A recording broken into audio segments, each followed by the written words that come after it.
Welcome to the Deep Dive, where we take on the most critical, complex issues shaping our modern world and distill them into the essential knowledge you need to be truly informed. Today, we are definitely diving deep. We are. We're taking on a subject that requires, I think, both historical rigor and a lot of contemporary honesty. The roots and the global structure of anti-Black racism. That's right. And when we use that term, anti-Black racism, or ABR as it's often called, our sources really emphasize that we're moving far beyond the idea of just, personal prejudice or an individual bias. Right, this isn't about just one person's opinion of another. Not at all. We're talking about a powerful systemic structure, one that is globally embedded. And to get here, we've synthesized a massive stack of material academic reviews, detailed historical documents, policy papers, and really importantly, the firsthand accounts of activists. And our mission for this deep dive is explicitly for you, the learner, who is ready to move past a simple awareness and really grasp how ABR functions as this persistent, profitable, and geographically distributed global system. It's not just theory. That's the key thing. It's a framework that impacts, well, everything. It affects how the human brain processes stress, the mechanisms that drive international economics, and critically, who ends up behind bars.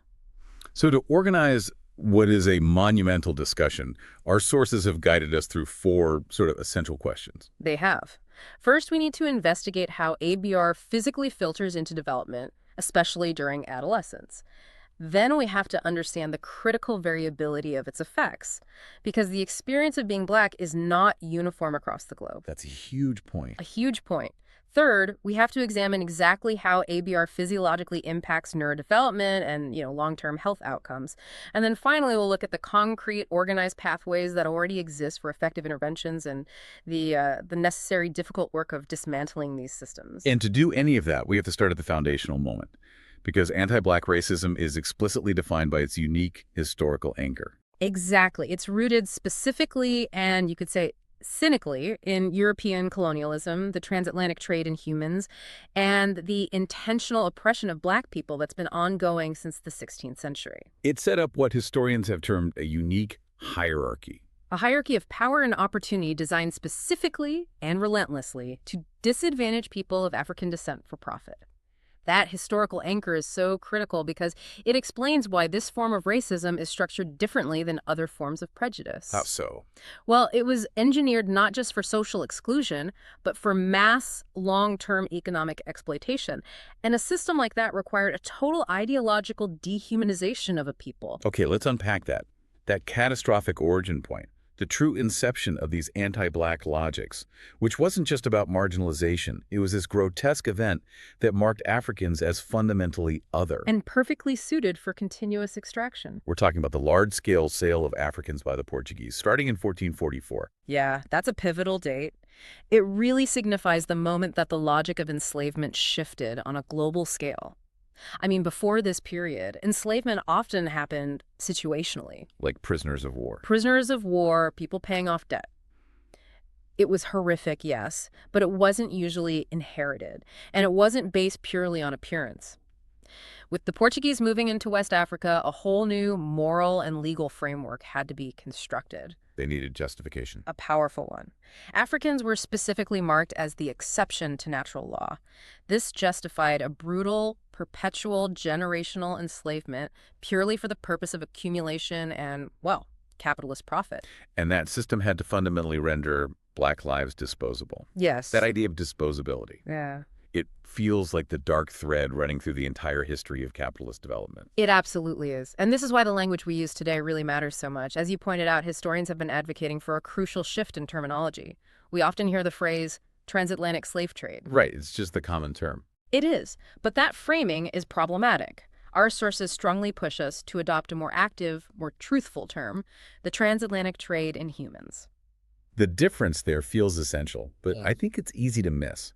So why is trade in humans a more effective phrase for you, the listener, to embrace? Because to call it the slave trade implies that the millions of individuals who were captured and transported were, already As if slaves. that was their natural state. Exactly, that they were born into that status, that they were somehow less than human.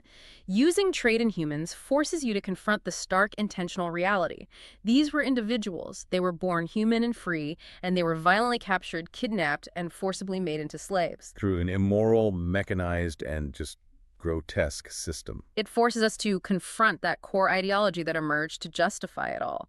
The assertion that people of African descent are not fully human, which made their horrific treatment morally acceptable to the architects of the system. And if you think that abolition just solved this fundamental flaw, history shows just how quickly that ideological system mutated. It's incredible how fast it happened. The moment legal emancipation occurred, particularly in the U.S. with the 13th Amendment in 1865, the system immediately transitioned. It just seamlessly became what historians accurately call slavery by another name. The transition was breathtakingly swift and cynical. The 13th Amendment abolished slavery unless it was punishment for a crime. The famous felon loophole. That's it. This was the key legal mechanism. It allowed the United States to claim the moral high ground of abolition while at the same time maintaining an economically viable, coerced labor force. Subsequent laws and practices were just immediately constructed to reinstate that economic and political subordination. So we're talking about policy being used as a weapon against a newly freed population. How exactly did they keep that supply of coerced labor going? They used all sorts of mechanisms, like the criminalization of unemployment. They implemented these aggressive vagrancy laws. Which made it illegal to just be jobless. Effectively, yes. It made it illegal to be jobless or to travel without proof of employment. And this led to racially biased enforcement and incredibly harsh prison terms for really minor offenses, ensuring a steady, reliable stream of labor for extraction. And the central engine of that extraction was a system we really need to spend more time on: convict leasing. Convict leasing was the direct successor to chattel slavery. It was a state-sponsored arrangement.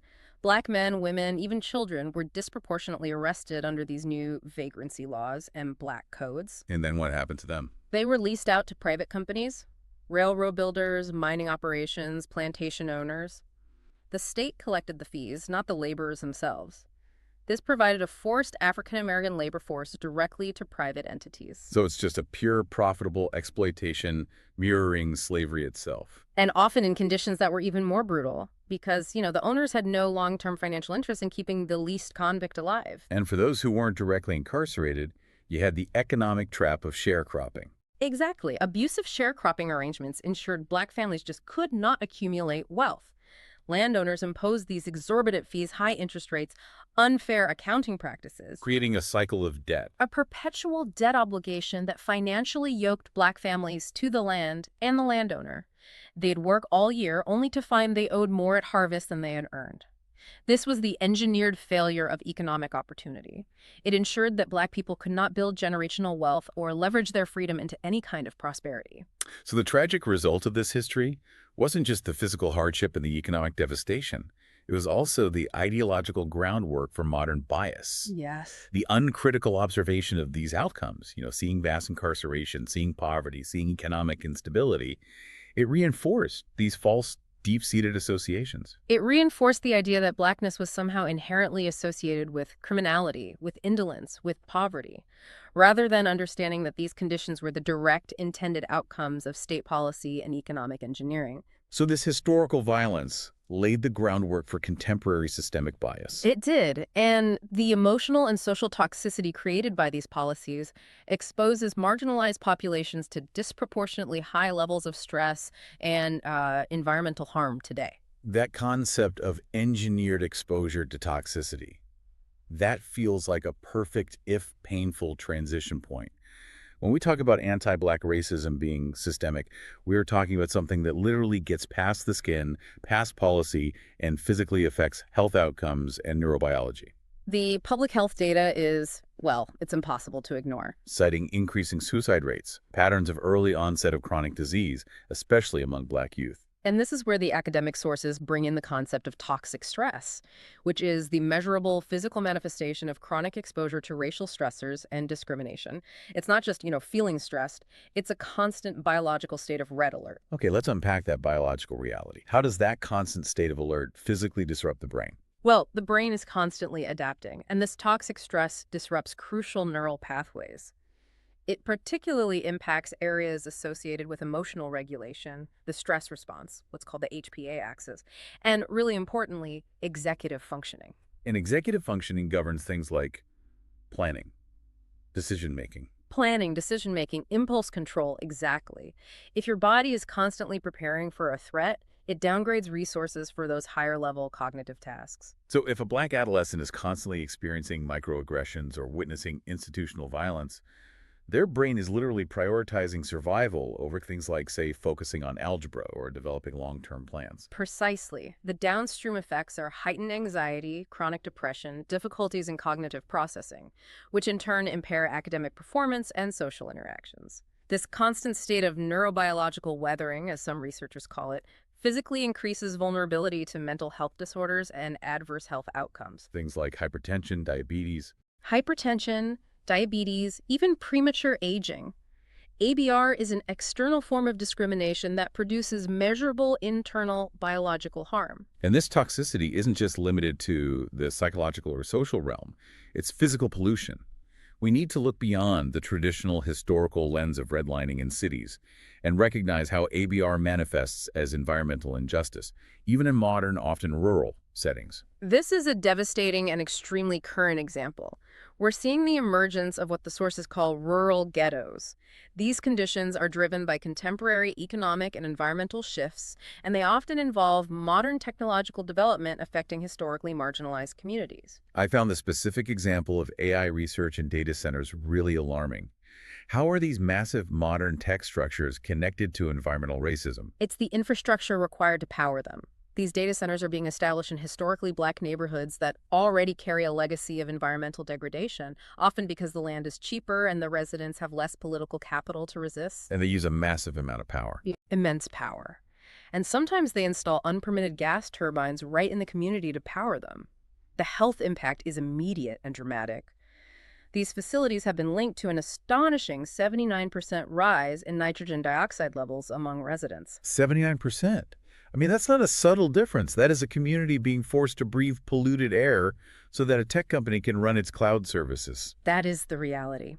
Environmental racism manifests as unbreathable air, and it's a continuation of centuries of deeply rooted oppression, where Black lives are deemed disposable for the accumulation of capital. The emotional and social toxicities we just discussed are then combined with this physical environmental toxicity. It brings a heartbreaking new resonance to the protest chant, "I can't breathe." Now, despite this overarching unified structure of oppression, we have to pivot to a really critical nuance. Yes, we do. The consequences of ABR are absolutely not homogeneous. The sources are so careful to stress the need for greater consideration of the variability in experience. This is vital. To assume that if you are Black, your experience is identical to every other person of African descent. It's a damaging simplification. Context, exposure, perceptions, they all differ significantly as a function of intersectional factors. Like immigration status, cultural identity. Immigration status, culture, racial identity, geographical location, all of it. So how might the experience of a native-born Black youth in the U.S. differ from a foreign-born Black youth? Say, someone whose family immigrated from the Caribbean or West Africa. Well, the research highlights that foreign-born Black youth often experience a kind of initial buffering. They might come from a culture where Blackness is the norm, or where they have strong, non-minority cultural anchors. So they don't have that same internalized narrative from day one. Right. While they still experience racism in the U.S., their internalized, racialized experiences might differ significantly. They may possess a kind of temporary protective shield against the deep historical narratives of dehumanization rooted in U.S. slavery. But they must face other challenges. Of course.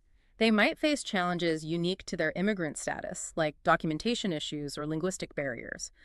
The point is, structural racism filters through these proximal local systems, and understanding this variability is absolutely crucial if you want to design effective interventions.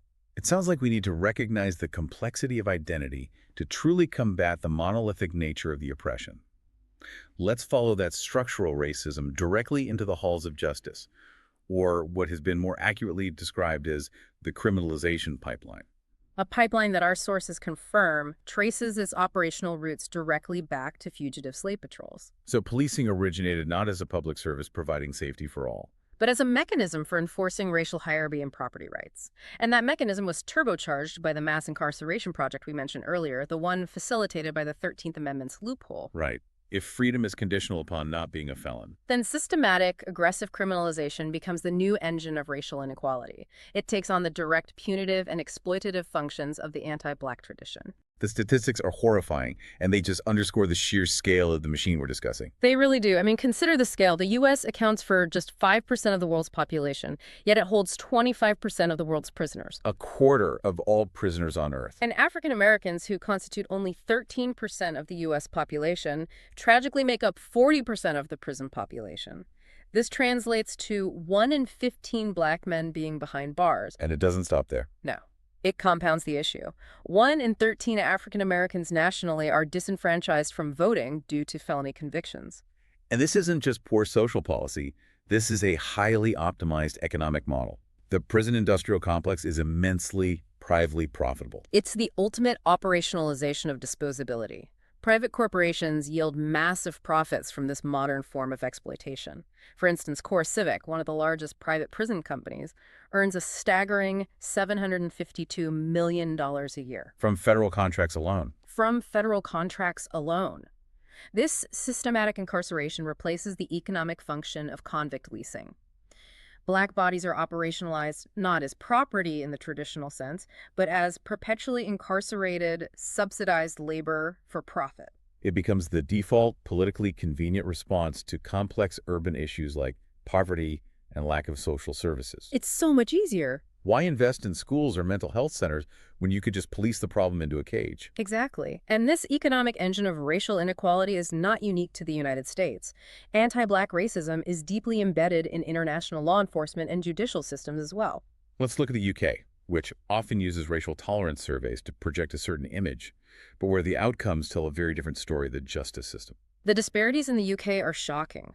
Black people are up to 40 times more likely to be stopped and searched, what is commonly referred to by communities as harassment by the police, than their white counterparts. 40 times. 40.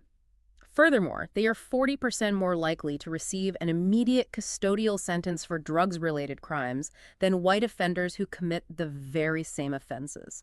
The systemic bias is woven into the discretion used by police on the street and the discretion used by judges in the courtroom. And we see similar patterns in Canada, despite its reputation as a highly progressive nation. That reputation often obscures the institutional reality. Black inmates in Canada experience higher rates of segregation in federal prisons and are measurably less likely to be granted parole. This isn't just about cultural tolerance, it's about the systemic bias built into institutional policy, classification systems, and judicial decision-making, which systematically denies freedom and opportunity. When communities subjected to this constant policing protest, scholars have noted a phenomenon they call selective hearing. Can you explain what that means? When Black communities protest the status quo, they are usually demanding a whole suite of things. Socioeconomic investments, better housing, better schools, job opportunities, mental health services. And better protection. And better protection from both criminals and the police. It's a holistic approach to community health. Right. Precisely. But policymakers consistently demonstrate this selective hearing. Of all the comprehensive demands put forward by Black residents in these over-policed, underprotected communities, the one they most consistently and reliably receive is more policing, surveillance, and incarceration. So the broader, more expensive demands for structural investment and imaginative crime prevention. The things that address root causes. They're often ignored. They are, and it solidifies mass criminalization as the primary response to poverty. That brings us to the persistence of ABR in the labor market and the devastating wealth gap, which again traces back to that original cynical exploitation. It does, and our sources highlight the domestic worker industry in the U.S. as being just inextricably linked to ABR, dating back to the 15% of enslaved Africans who served as domestics. And this wasn't just low-status work. After abolition, the state actively worked to criminalize Black domestic work to ensure continued economic subjugation and control. Absolutely. The sources cite the example of Emma Jones in 1872. She was sentenced to 2 years in state convict camps just for failing to return clothes to her former employer. 2 years in a convict camp for not returning clothes. The legal system was deployed to ensure Black women were tied to a system of low wages and punishment for the most minor infractions. In modern times, What do the surveys show about the persistence of this exploitation among domestic workers? The modern surveys paint a grim picture of continuity. Pervasive workplace concerns are reported by 94% to 95% of domestic worker respondents. A huge percentage, between 65 and 85%, report alarmingly low wages and a pervasive lack of formal work contracts. This modern vulnerability connects directly to the historical failure to provide reparations. And the staggering global costs of this historical injustice are still being borne by the descendants of the enslaved. It's important to remember that reparations were historically paid out, but to the slave owners? That is the ultimate insult. The UK government, for example, paid slave owners the modern equivalent of billions of dollars in reparations, a debt that was, incredibly, still being paid off by UK taxpayers, including the descendants of the enslaved, until 2015. 2015. Contrast that with Haiti, which seized its independence through the only successful slave revolt in history. France forced Haiti to pay an indemnity to its former enslavers, a debt that today would be equivalent to about $21 billion. An independent free nation forced to pay its oppressors simply for the right to exist. And that debt crippled Haiti's ability to develop socially and economically. This financial subjugation continues today through global capitalist structures, such as the requirement for 14 former French colonies in Africa to keep 50% of their foreign exchange reserves in the French treasury, the Bank of France. Which effectively starves these nations of capital. It stifles their economic and social progress, locking them into a system of economic vassalage. That economic tether proves that anti-Black racism is truly a global apparatus, connecting former colonies to their colonial masters. It's enshrined in these global capitalist structures, and it manifests across continents in heartbreakingly unique ways. Let's start with South Africa. Despite the end of apartheid, the nation is tragically plagued by waves of xenophobic violence directed specifically against foreign Black Africans, migrants from Malawi, Zimbabwe, Nigeria. It's an overwhelming irony. Black-on-black violence in a country that fought so hard to become the rainbow nation. Yeah. Why is this happening? It's a classic misdirection. A Malawian observer described this phenomenon as the wrong darkness. They argued that this xenophobic violence acts as a massive distraction from the ongoing economic reality that apartheid engineered. Which is? Which is that white South Africans still overwhelmingly hold the bulk of the land and wealth, and Black South Africans remain structurally marginalized. Attacking fellow Black Africans does absolutely nothing to repair those foundational economic sins. It only reinforces the oppressive structure by dividing the victims. Moving to Brazil, a country that often officially denies pervasive racial issues, but which has one of the largest populations of African descent outside of the continent. What does the data show about racial inequality there? It is pervasive and undeniable. Surveys show nearly 64% of Brazilians believe race actively interferes with their quality of life, and 68% believe it affects police justice. The economic disparity is immense. Though immense. White salaries are on average 46% higher than those of Black workers. Furthermore, researchers have quantified that a darker skin color corresponds to a 26% lower chance of receiving higher education compared to lighter-skinned students, even when you control for other factors. Wow. Racial bias appears in everything, including teacher evaluations, where equally proficient Black students receive worse grades. And Canada, which again ranks highly in global tolerance indexes, still sees Black Canadians facing absolutely dismal economic outcomes. The statistics are devastating. Black Canadians face a 73% higher unemployment rate than non-racialized workers. They earn only about 75 cents for every dollar a non-racialized worker earns. And in the cities. Data from Ottawa shows that over 40% of Black residents fall below the low-income cutoff, the LICO threshold. That's a rate 6 times higher than non-racialized people. Systemic exclusion is simply not visible if you only look at polite national narratives. And the global web extends even to Australia, showing that ABR is not exclusive to people of African descent, but applies to anyone racialized as Black. Including Indigenous Australians and Melanesians. Right. The history there is deeply violent. They had the practice of blackbirding between 1863 and 1908, which legally sanctioned the coercion of between 55,000 and 62,500 people into indentured servitude, usually from South Pacific Islands. To forced labor. Forced, unpaid, and incredibly harsh labor, a mechanism used by prominent families to build massive sugar fortunes. That violence continues to be reflected today. Like the 2016 police raids on Palm Island following a death in custody. A court found the police actions were racist, unnecessary, disproportionate, and breached the Racial Discrimination Act. And that resulted in a settlement. A $30 million class action settlement for the victims. It's clear that this historical desire for power and resources is continually reenacted. And the systemic pressure to avoid being the primary target of ABR brings us to a complex internal dynamic within marginalized communities. The concept of proximity to whiteness. Proximity to whiteness is the idea that access to power, resources, and social and cultural capital, which was historically constructed to advantage white people, can be accessed by some non-white groups, typically at the expense of Black and Indigenous Americans. Our sources distinguish between white passing people of color who benefit from lighter skin color and white adjacent people of color. Who falls into that latter category, and why is this distinction so important?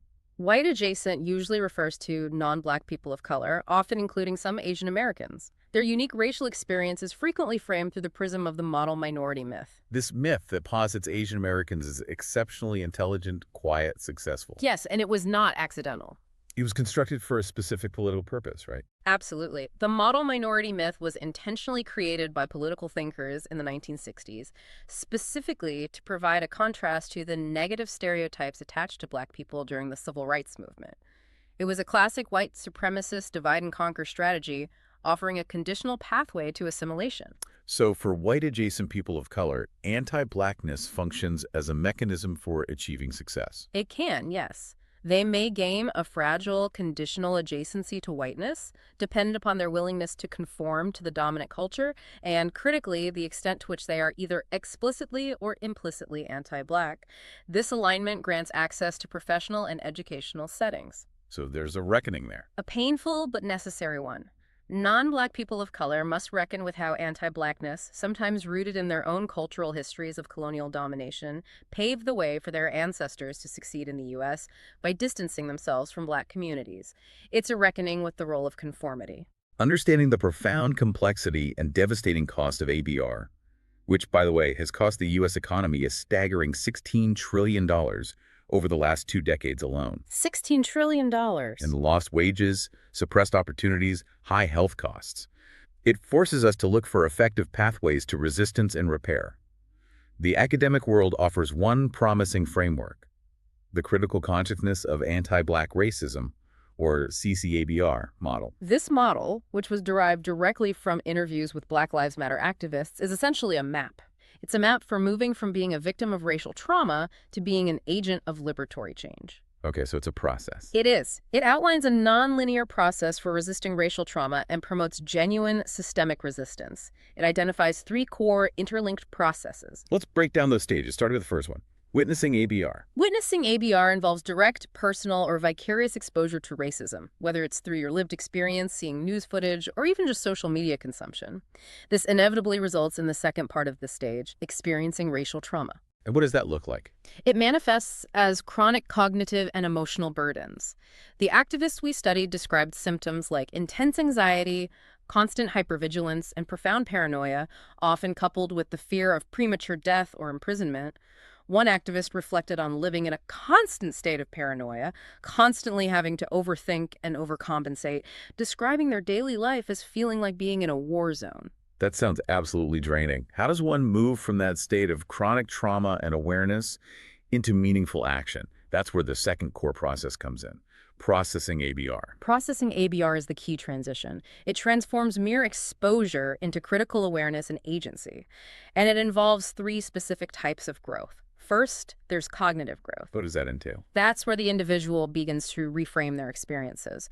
They move from seeing ABR as just isolated incidents perpetrated by bad apples to recognizing it as a long-standing, systemic, and historical phenomenon. So it's shifting the blame from the individual victim to the structural system. Exactly. The second is intersectional growth, which requires exploring one's own identity in relation to gender, sexuality, and class, deepening self-awareness in a way that informs their actions and interactions with others. It's understanding that oppression stacks up. And the third? And third is behavioral growth. This is about actively finding effective coping strategies for racial trauma, engaging in community healing, intentionally connecting with supportive people, and finding settings that aid their development as informed activists. So if that processing phase is successful, what's the payoff? It is the catalyst for system-focused liberatory action. Without it, the individual risks internalizing racism, burning out from the constant stress, and potentially perpetuating harm themselves. But when it's successful, it leads to the final core process, acting critically against ABR. This is where resistance turns into structured, meaningful action and where the lessons of intersectionality are applied practically. Acting critically against ABR involves practicing systemic, intersectional, and context-specific approaches to activism. A crucial element identified by activists is actively intersectional engagement. What does that mean in practice? It means recognizing one's own privileges and, importantly, being willing to relinquish leadership to those most directly impacted by the specific issue at hand. If you are an academic studying poverty, you must yield the megaphone to those who live in poverty. This is coupled with being resourceful, finding creative ways to fund and execute activism despite financial and institutional roadblocks. Beyond individual consciousness, education itself must be leveraged as a powerful tool. Our sources contend that education is never neutral. Never. It can be either a tool of repression or, with intentional strategy, a tool for resistance and liberation. To achieve that liberation, education must focus on 3 layers. First, understand systems how power and policy work. Second, understand history filling in all the suppressed narratives. And third, understand self-understanding your place and your agency within that history. This is particularly vital in places where history has been willfully suppressed. For example, filling in the gaps in German historical remembrance regarding their colonial crimes in Africa and the history of Black people during the era of National Socialism. Precisely. If history is being weaponized to obscure the struggles and achievements of Black freedom movements, then education must step up.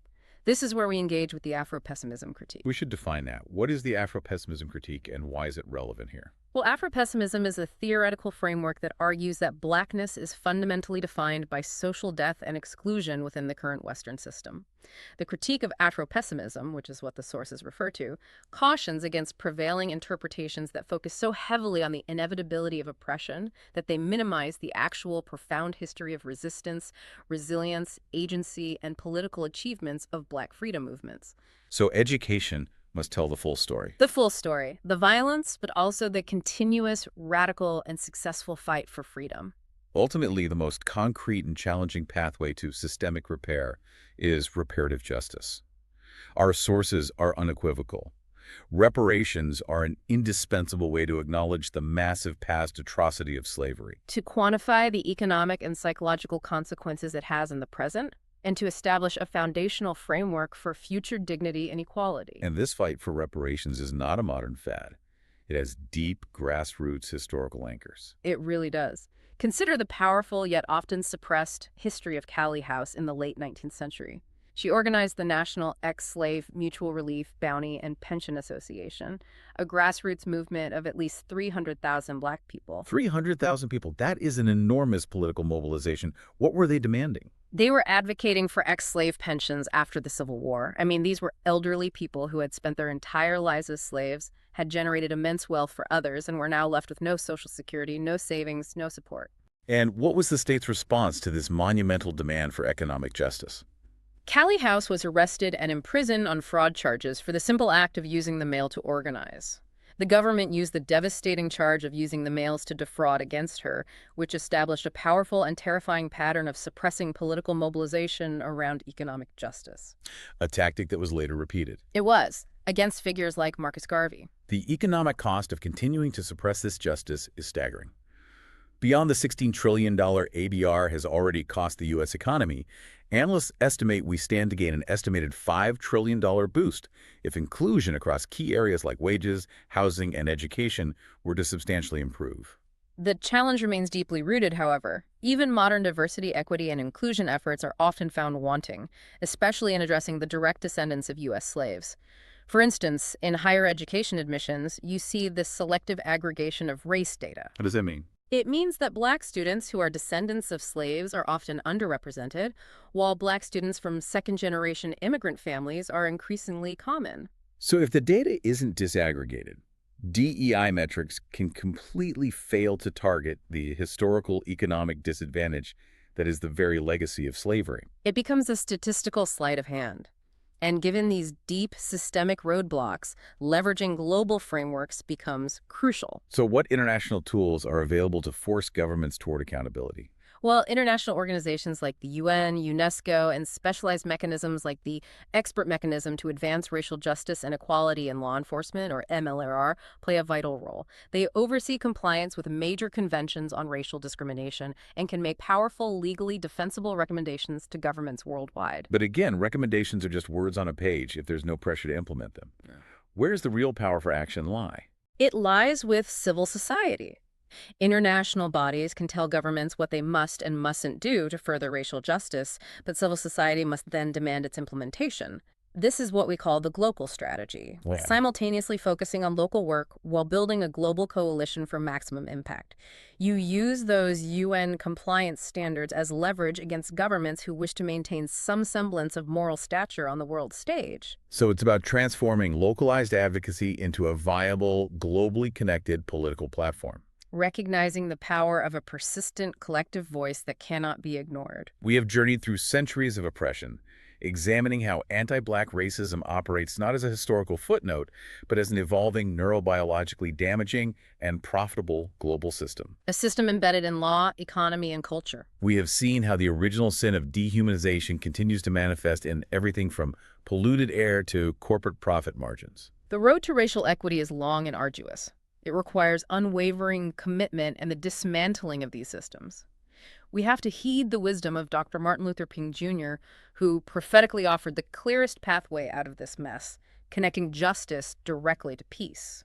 He stated, "Social justice and progress are the absolute guarantors of riot prevention. There is no other answer." There is no other answer.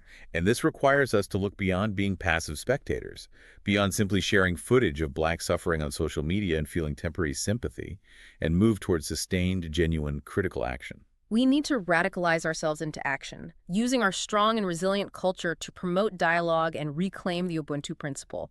I am, because we are.